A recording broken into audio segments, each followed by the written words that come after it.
Bonjour à tous, c'est Loser Killer qui vous parle donc pour la troisième et dernière partie de notre vidéo construction consacrée à un ensemble de jeux Lego Ninjago, donc la référence 11717, je vais y arriver, le Journey to the Skull Dungeons.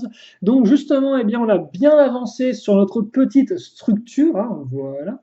Donc notre petit donjon qui va continuer eh bien, tout de suite. Donc ça, on va le mettre de côté, hop là, et donc nous, on va se concentrer là-dessus. Hop.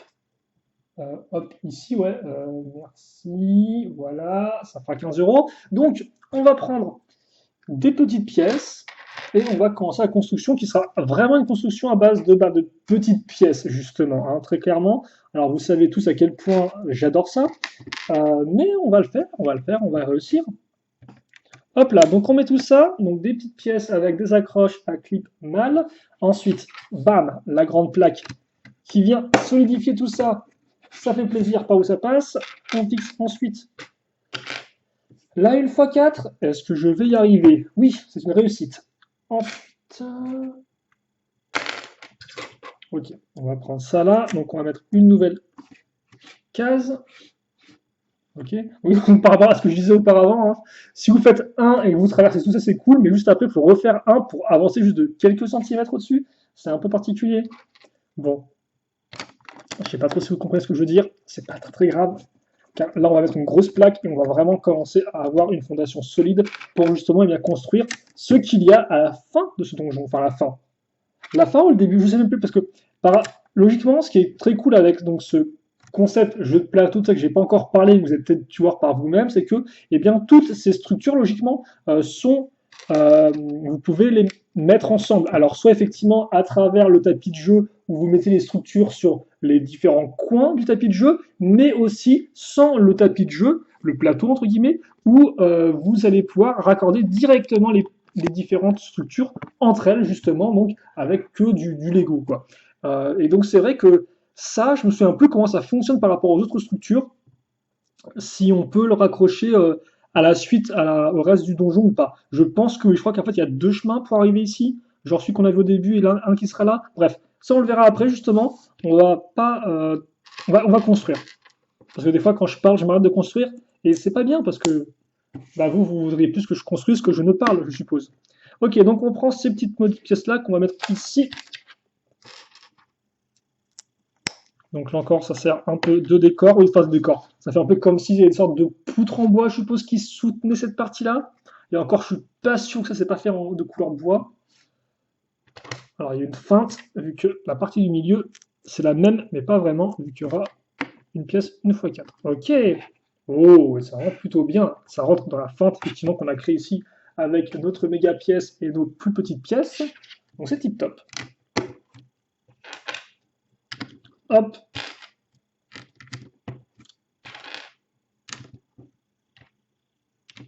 Donc ça, c'est une bonne rangée de pièces. Ensuite, on va faire aussi une rangée, mais avec des petites pièces, une par une. C'est ce qu'on appelle le fun. Je sais pas pourquoi j'ai dit ça, mais ouais. Hop. Ok. Ensuite,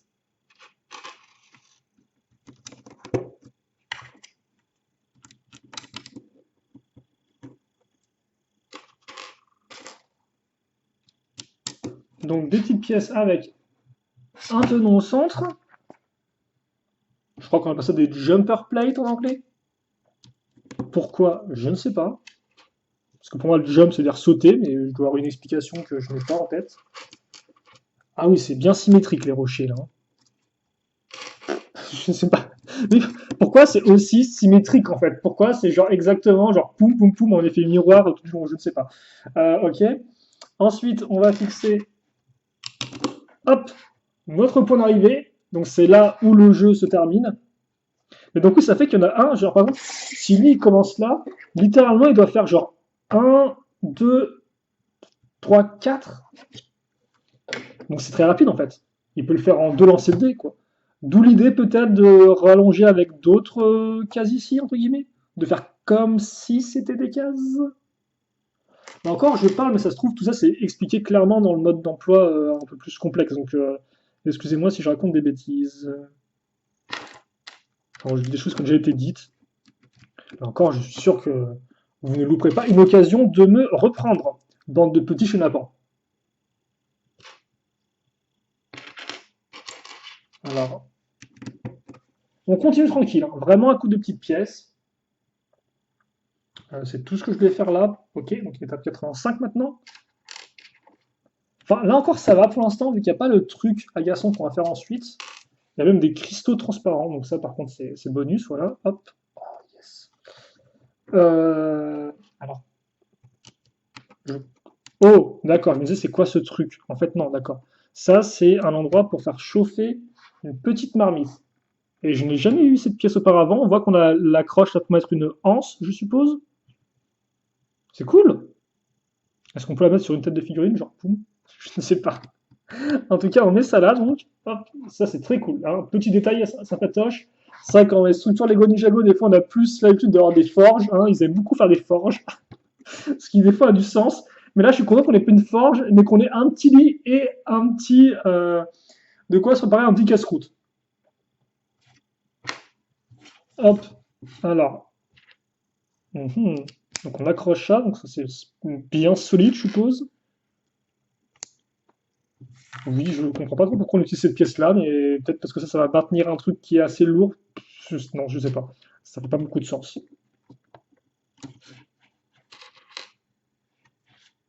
Euh, des pièces à clip, ok, je suppose.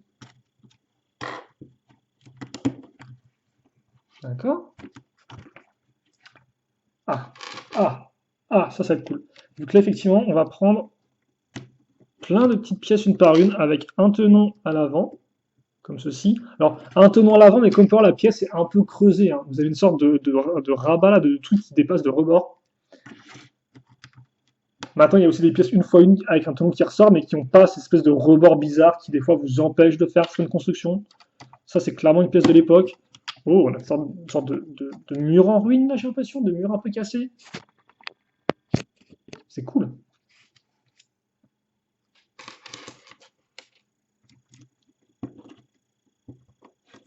Ok. Donc, on a ça. Ok, donc là, ça commence à devenir assez intéressant, je pense. On va prendre nos petites pièces, on va mettre. Hop, alors. Dans quel sens que ça se met, ça? Dans ce sens-là, j'ai l'impression. Est-ce que je peux le mettre dans ce sens-là au moins? Ouais, ok. Donc, petite manivelle, ça fait très chevalier en effet, très moyenâgeux. Hop, on met ça là. Ensuite, à l'arrière, on va fixer une pièce d'interconnexion pour barre circulaire.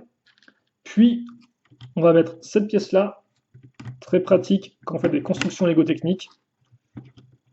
Elle permet de faire des interconnexions avec peu de place. Donc, c'est très cool. Excusez-moi. Et ensuite, ce qu'on va faire, c'est qu'on va prendre donc nos pièces de. Alors, c'est des 1x6 lisses sur lesquelles j'ai mis un sticker, hein, bien évidemment. Hop là. Oh, et donc dans l'idée, effectivement, la dernière, elle va se mettre en fait juste sur le tenon qu'on a là. Et donc, on va la mettre, voilà, on va la faire. Donc, on peut la cacher si vous voulez comme ça, et en fait, voilà, elle tombe, et donc on voit un peu le cristal au bout. Et justement, je me demande, j'ai pas regardé ça dans la pause, mais là, l'espèce de cristal ici, le petit joyau qu'il y a là, je me demande si ça, logiquement, il faut pas les récupérer quand on est en mode jeu de société. Parce que si vous vous souvenez bien, sur le jeu de société, on a une sorte de petit logo. Et j'étais en mode, bah, c'est bizarre parce que les logos, ils sont pas expliqués sur le mode d'emploi. Et donc je suis en mode, est-ce que dans les logos, effectivement, il y a ce genre de cristaux qui donc indiquerait que il faut les récupérer? Je sais pas. Beaucoup de questions qui trouveront peut-être leur réponse dans les prochaines vidéos de construction.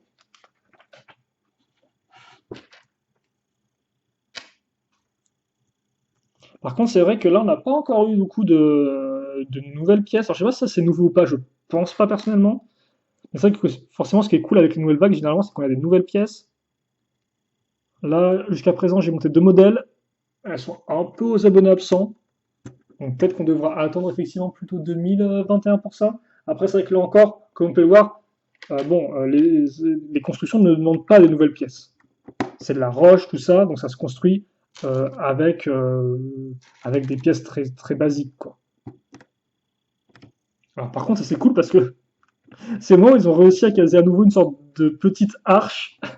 Je disais, enfin je me plaignais, je disais qu'effectivement avec l'orque on n'avait pas vraiment d'élément de Ninjago et ça effectivement tout de suite on voit la forme de l'arche qui est incrustée dans vos têtes maintenant depuis 9 ans, vu qu'ils n'arrêtent pas de... Ça c'est la construction typique.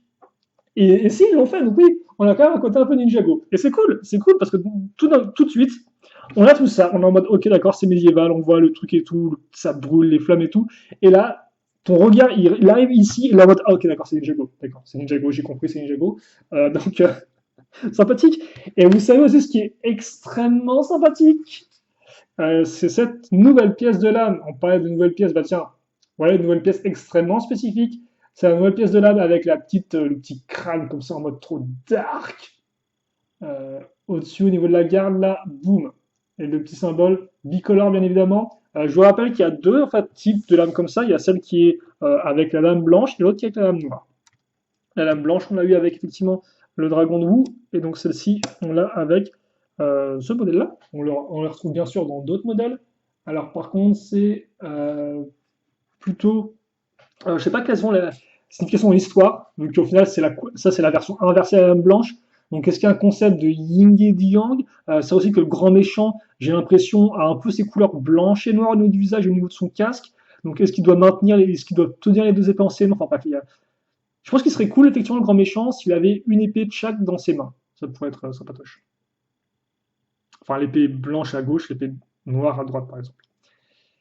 Mais bon, là encore, niveau storyline, enfin niveau histoire, je ne sais pas quel sens ça aura. Quoi qu'il en soit, l'épée elle est très cool, c'est bien, mais on approche de la fin. Donc là, effectivement, pour tous ceux qui m'ont suivi, je vais essayer de rusher un peu. Hop.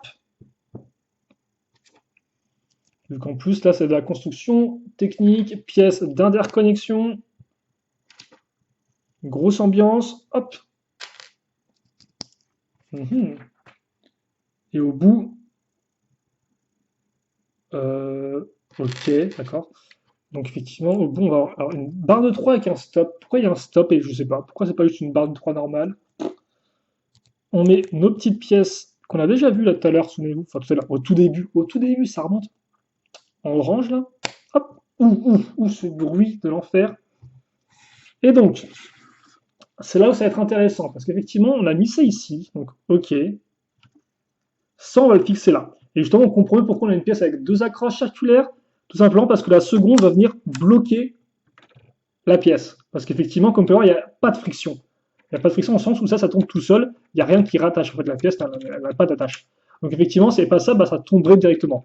D'où l'usage d'une pièce comme ça. Donc ça, c'est plutôt intelligent et astucieux. Là encore, c'est au final comment régler un problème avec une seule pièce. Genre, ça tombe, bah, on a qu'à mettre une pièce pour bien coincer le truc. Et je pense que de toute façon, l'idée de base, c'était comment effectivement faire en sorte que ça tienne. Alors ça, on va le caser ici et on va le laisser tomber. Voilà. Et une fois que c'est fait maintenant, on peut passer donc à la toute dernière sous-construction. Et là, il y a peut-être des amateurs qui se disent, ok, ça je reconnais la pièce, donc je sais ce qu'on va construire. Et aussi ceux qui ont juste regardé l'avant de la boîte et qui savent déjà ce qu'on va faire, hein, bien évidemment. Et donc oui, ce n'est pas la première fois qu'on fait ce genre de choses dans Ninjago. Alors, je vais pas vous faire une rétrospective, parce qu'effectivement, on l'a peut-être compris, mais on va faire une prison. Une cage, si vous préférez. Donc ça implique de faire 10 000 barreaux. Donc forcément, voilà quoi, c'est pas forcément super fun. Mais bon, vous savez quoi? Ce qui est fun, c'est construire du Lego. Donc, on ne se plaint pas. On construit et on apprécie. Et donc oui, des caches comme ça. Alors je sais pas si on avait dès 2011, vu qu'effectivement il y a Garmadon qui capture Nia, mais je sais pas si une cache comme ça dans la forteresse de Garmadon. Je ne pense pas honnêtement. Par contre, je me souviens que très clairement, ça, on en construisait dans le set du film Lego Ninjago, donc la bataille des 2 mètres, avec Garmadon et Wu, et vous avez une prison un peu comme ça sur le côté. Il y en a peut-être aussi une avec les serpents, là, dans...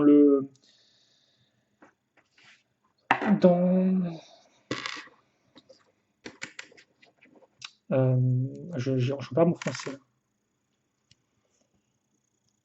Dans le truc du fléau d'acier, il n'y a pas une prison aussi à construire?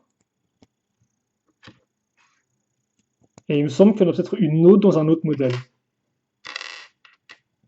Je sais qu'il y a une sorte de prison aussi qu'on fait dans le set du Dragon's Pit, mais je pense pas que ce soit le même genre de prison un peu en mode cage. Donc, ouais,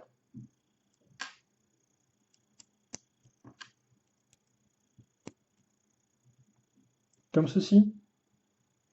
Et après, hop, donc ça on fait x2.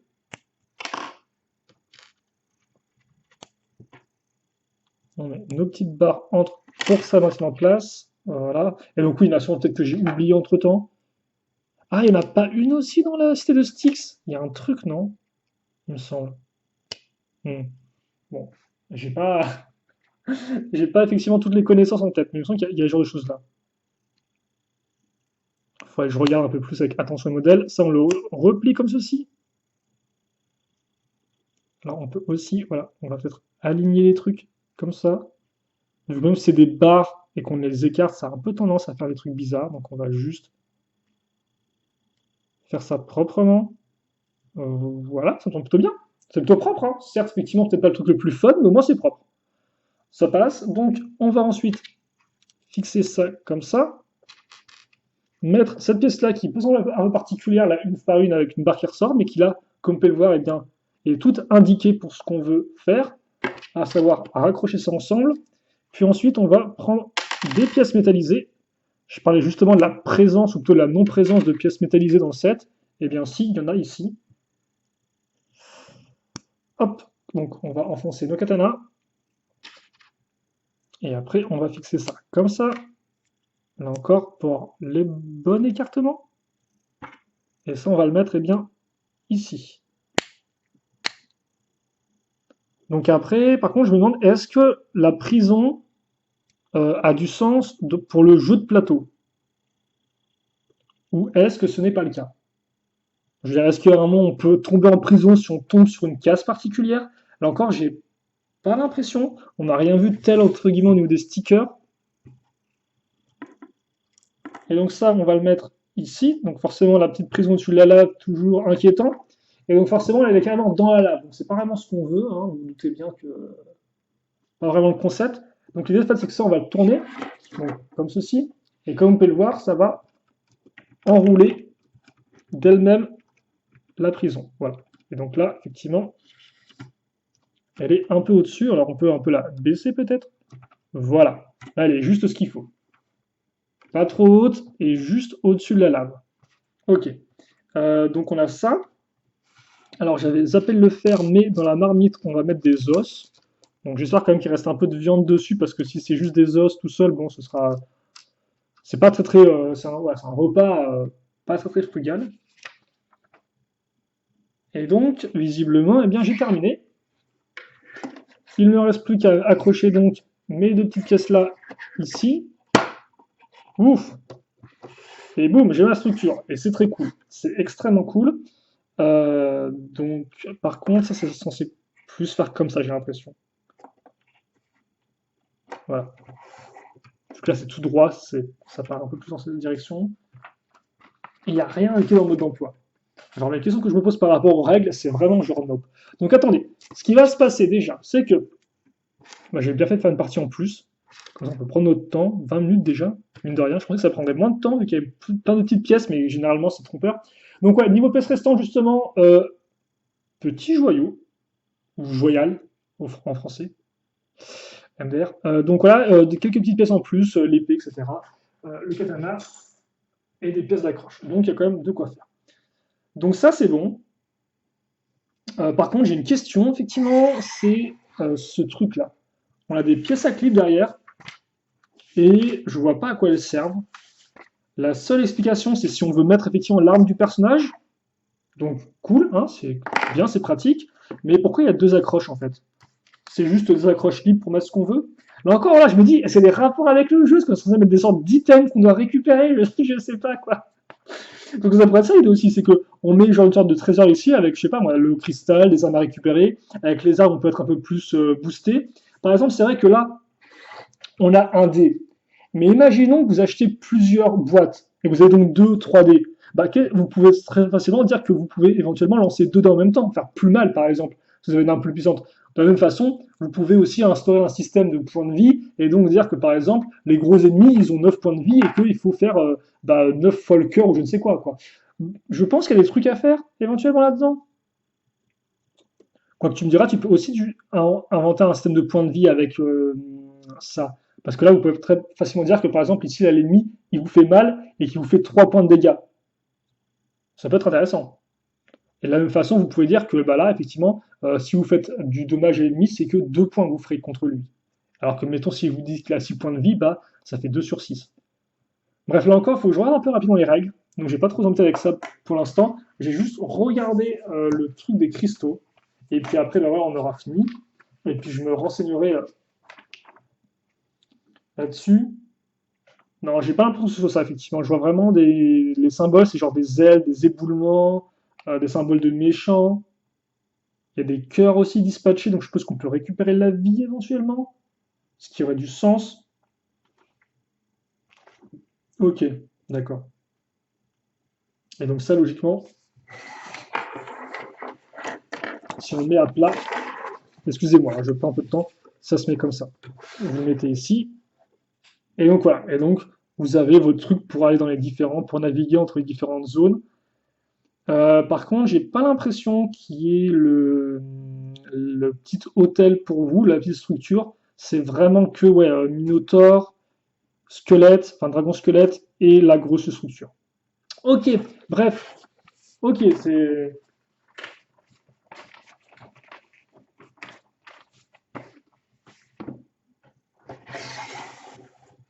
Ok, donc voilà un peu ce qu'on a.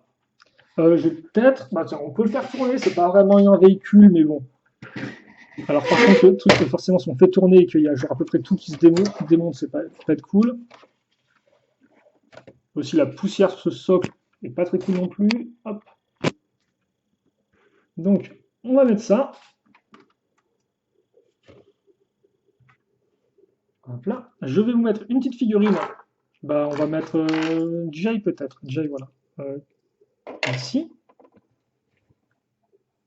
Et donc voilà pour notre structure. Et elle est très cool, j'aime beaucoup. Elle a pile poil la bonne taille, et dans la taille qu'ils ont, ils arrivent à insérer un maximum de choses. Petit mécanisme, espace de vie, avec le lit ainsi que la petite cuisine, la petite prison. Donc je trouve que c'est très compact, et plus les 4 figurines, c'est vraiment tip top. Là aussi, là, comme la lave qui sort derrière, on peut entendre le bruit de la lave qui coule comme ça très lentement. Excellente imitation d'un bruit de lave, bien évidemment. N'hésitez pas à me demander d'imiter des choses, je suppose. Ok. Voilà. Donc je pense que c'est pas mal. Ah, par contre, ça tourne ici. Je suppose qu'on peut peut-être ajuster ça en bougeant un peu la pièce qui est au-dessus. Ok. Donc, voilà pour notre structure. Hop là. Attention à ne pas casser ça. Forcément, comme la structure se raccorde en plusieurs morceaux, ça veut aussi dire que pour le rangement, c'est plus facile. Vous pouvez très facilement enlever ça et puis le ranger à votre façon. Hop là. Et donc, voilà un peu ce qu'on a. On va un peu peut-être dispatcher les personnages dessus, quitte à faire. Enfin, juste qu'ils soient tous en randonnion, je ne sais pas. Donc, on a ici, hop, attendez. On va peut-être mettre la barre de vie ici, comme ça. Hop là. Avec notre ami Lloyd. Le petit dé qu'on ne voit pas, incroyable.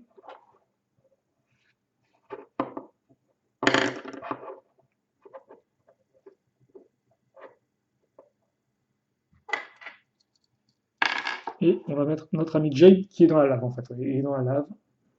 Mais ça va, il a des chaussures d'acier. Il a des bottes en métal. Donc ça passe.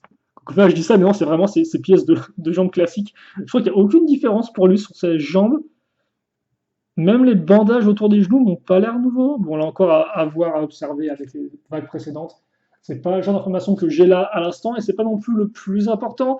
Ce qui est important, c'est le modèle final réalisé. Il est très cool. J'espère que vous aussi, vous avez apprécié de le voir construit et que vous appréciez aussi de le voir terminé. N'hésitez pas à me dire ce que vous en pensez. En attendant, nous, on se quitte là-dessus. Donc, écoutez, passez une bonne journée, une bonne soirée, une bonne tout ce que vous voulez. Portez-vous bien, bien évidemment. Et à la prochaine. Salut à tous et à toutes.